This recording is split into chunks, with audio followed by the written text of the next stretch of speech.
বাংলায় দিকে দিকে গণপিটুনি, একের পর এক মৃত্যু আমাদের রাজ্যে। গত 3 দিনে গণপিটুনিতে নিহত 5। বউবাজার, সল্টলেক, ঝাড়গ্রাম, পান্ডুয়া, তারকেশ্বরে মৃত্যু মিছিল।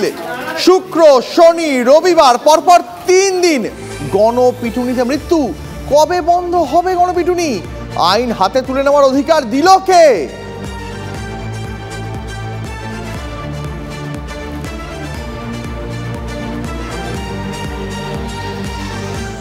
ফের চোর সন্দেহে বেধড়ক মারধরে মৃত্যু হলো যুবকের। তারকেশ্বরের রানাবাঁধ এলাকায় চাঞ্চল্য। মৃত বিশ্বজিৎ মান্না পেশায় গাড়ি চালক। পরিবারের অভিযোগ, গতকাল রাতে বিশ্বজিৎকে বাড়ি থেকে চোর সন্দেহে তুলে নিয়ে গিয়ে বেধড়ক মারধর করা হয়।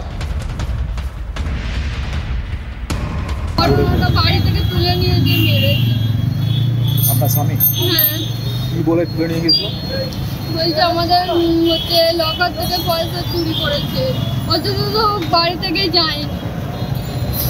আর বাড়ি থেকে লকার চুরি হয়েছে? আমার নন্দায়ের বাড়ি থেকে। কি নাম ওনার? বিকাশ সামন্ত। আপনাদের আত্মীয় হয় না? হ্যাঁ, সেই কলের পাইপ, মোটা মোটা পাইপ আছে না, সেই পাইপ দিয়ে মেরেছে।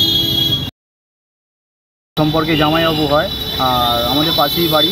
আর জামাইবাবু ছিল আর ভাগনা ছিল, ওরা বাপ বেটায় দুজনেই ছিল। দুজনে মিলে এইরকম বহুত মারধর করে, মাছ দিয়ে মারে। মোটা প্লাস্টিকের পাইপ ছিল, পাইপ দিয়ে মেরেছে, বুকে লাথি মেরেছে, পিচ রাস্তায় ফেলে মেরেছে। মানে এমনই মেরেছে, মানে তখন আর কিছু ছিল না। যখন হসপিটালে আমি নিয়ে আসি তখন মানে ডাক্তার দেখেই বলছে যে ডেথ হয়ে গেছে। এরকম একটা মোটা পাইপ দিয়ে মেরেছে, ওইরকম নীল কালারের কলের পাইপ, এরকম কলের পাইপ দিয়ে ফাঁকে মেরেছে, রাস্তা পিচে ফেলে মেরেছে। আমরা চাইছি তো ওদের শাস্তি হোক। পান্ডুয়াতে সেখানেও গণপিটুনিতে মৃত্যু হলো যুবকের। রাস্তায় ফেলে পরপর বুকে লাথি, অকথ্য অত্যাচারে 3 দিন পর মৃত্যু। আশিসের স্ত্রী অপর্ণা বাউল দাস অন্তঃসত্ত্বা। অভিযুক্তদের কঠোর শাস্তির দাবি তুলেছেন তিনি। অন্তঃসত্ত্বা স্ত্রীর চোখের জল মোছাবে কে? কোথায় প্রশাসন? গণপিটুনি কি এ রাজ্যে কোনো ব্যাধি হয়ে উঠছে? সরব নিহত তরুণের পরিবার, প্রতিবেশী, স্থানীয়রা। আমার স্বামীকে যারা খুন করেছে তারা যেন শাস্তি পায়, তাদের যেন ফাঁসি হয়, তারা যেন সব কটা ধরা পড়ে, আমি এটাই চাই।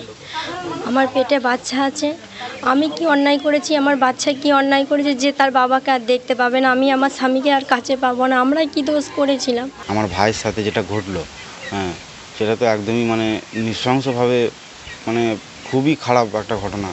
আজকে আমি বাবা মাকে কী করে সান্ত্বনা দিচ্ছি, কী করে সান্ত্বনা দেবো? আমি নিজেকে মানে সান্ত্বনা দিতে পারছি না। আমি বাবা মাকে কী করে সান্ত্বনা দেবো এই মুহূর্তে? বউবাজারের সেই হস্টেল যেখানে মোবাইল চোর সন্দেহে পিটিয়ে মারা হয়েছিল এক যুবককে, সেই হস্টেলে গেল ফরেন্সিকের দল। সরকারি হস্টেলে চোর সন্দেহে পিটিয়ে খুনের অভিযোগ। নমুনা সংগ্রহে হস্টেলে ফরেন্সিক দল।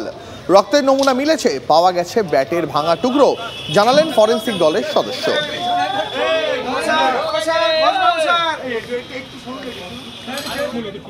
নমুনা কি ডার্ক ব্রাউন কালার স্টেন পাওয়া গেছে, আর একটা টুকরো পাওয়া গেছে। বললাম তো ডার্ক ব্রাউন কালার স্টেন পাওয়া গেছে। ব্লাড কিনে তো বলতে পারছি না, আপনার এক্সামিনেশন বলা যাবে। বললাম ডার্ক ব্রাউন কালার স্টেন পাওয়া গেছে, আর একটা ব্যাটের ভাঙা টুকরো পাওয়া গেছে, কিছু চুলে টুলে। বউবাজারের উদয়ন হোস্টেলে যে ঘটনা ঘটেছিল সেই ঘটনাস্থল থেকে নমুনা সংগ্রহ করলো ফরেন্সিকের টিম। দেখা যাচ্ছে একদিকে মুচিপাড়া থানার পুলিশ, অন্যদিকে যে ফরেন্সিক টিম তারা মূলত ঘটনাস্থলে এসে নমুনা সংগ্রহ করলো। এবং ফরেন্সিক টিম একেবারে যে রক্ত পড়েছিল সেখান থেকে যেমন তারা নমুনা সংগ্রহ করেছেন, এছাড়াও ব্যাটের যে ভাঙা টুকরো, সেই ব্যাটের ভাঙা টুকরো উদ্ধার হয়েছে।